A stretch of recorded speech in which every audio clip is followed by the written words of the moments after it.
Hello there, you're in the Beat Sessions. I'm your host, Mitchell Weary. Dave Gahan and Soulsavers are back with another collaboration entitled Imposter. They released that on November 12th. This is their third collaborative effort, follows 2015's Angels and Ghosts. This is a match made in heaven, in my opinion. I absolutely love these two joining forces together. Soulsavers, just this wonderful, laid-back electronica style that draws on a lot of other different influences, makes their music super fun to listen to. And I'm a betting man, so I'm willing to bet that these guys, being a little younger than Dave Gahan, probably listen to Depeche Mode a lot. Probably willing to bet that it has a major influence on their music. And it's really cool when you look at dynamics like this because Dave Gahan, almost 60 years old, he's a guy that's had a ton of experience. I think we're all blessed to just have him still on planet Earth here. Thankfully, I love the man. I love just his music, his introspective lyrics. He's got a great pop sensibility. And he's got this great way of really evoking this dark side without really going into too dark of a place. I mean, it's almost just like he finds a way to embrace it and lighten it up. It just I marvel at what he does creatively. But I think about the collaborative effort that is Soulsavers and the way that these guys just draw out the best of a guy like Dave. And so it's really cool to think of how musically he's influenced these kids who are now, and they're not kids, they're probably in their 40s, but now they're working with him and collaborating with a guy that's been this major influence and creating this impressive album. I mean, cohesively, this album is amazing. Imposter is a great album title as well. These are all cover tracks, but you reflect on the title of the record and you think about what he's doing to these songs. I mean, his own voice lends so much to all of these songs to the extent that, I mean, if you weren't familiar with any of these and if you really wasn't dipping into some great classics on here, you might not know that these weren't all just original songs. I mean, very impressive compositions here.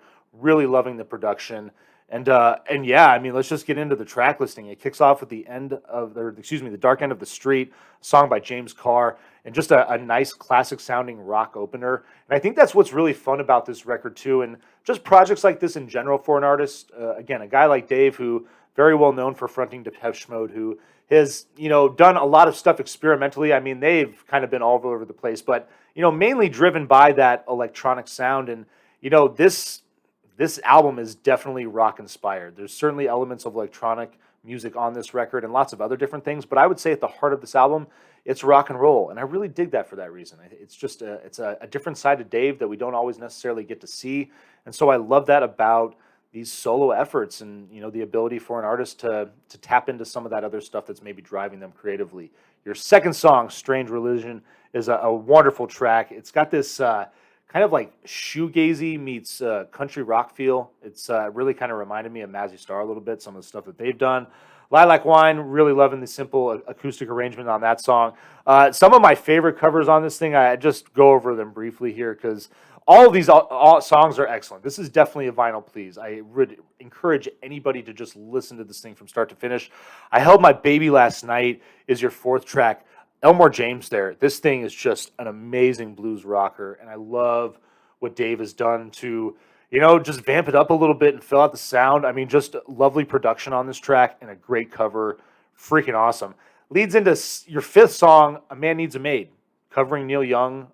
Neil Young gave his approval of this song, listened to it, and gave Dave a little positive feedback. And I'm giving him a lot of positive feedback, honestly. Like that song came on and it surprised me. The first four tracks, all very, there's nothing really, I would say, aside from Dave, that's bringing these songs together. And I think that's what makes this project so amazing is just drawing on so many different genres of music from so many different decades.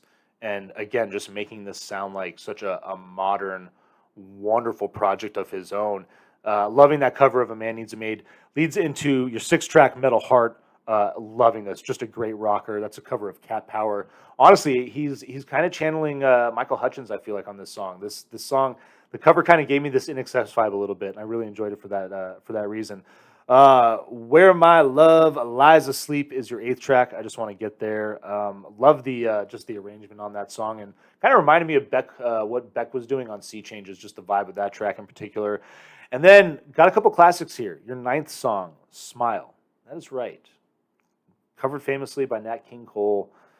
I just was very surprised to see that song on this record. Just wasn't really sure what I was going to get, and so everything just as it came was just putting a smile on my face, literally, with the song. It's funny that it comes up right now at this moment, but originally written by Charlie Chaplin. That's a fun little fact that not everybody knows, but really just love the simplicity of this cover. Just great bass element in this track as well. Kudos to Dave for what he did with that song, because it's really very well done. PJ Harvey's A Desperate Kingdom of Love. My goodness, your 10th song. It's just a freaking banger. Absolutely love it. Not Dark Yet. Bob Dylan is your penultimate track. Really nice placement on this album for that song. It is an excellent cover. And then your 12th and final track is Always on My Mind. As you probably all know, you've probably all heard it. That is the Always on My Mind, as you might have guessed. And I really just kudos to Dave for this record. I'm impressed with the track listing. I'm impressed with the arrangements and the way that, again, he managed to bring so many different songs together so cohesively. So many different genres, so many different decades at play. I mean, really just, this is a great reflection of not just music over the course of time, but the music that has inspired definitely one of my favorite frontmen for one of my favorite bands over the years. So I really hope that you enjoy this record. Vinyl, please. I'm just going to reiterate that. Please like this video. Share it as well. I hope you enjoy listening to this record in the process of helping me out and helping me grow this channel. Please stay tuned throughout the week for more album reviews. We'll see you next time on the Beat Sessions.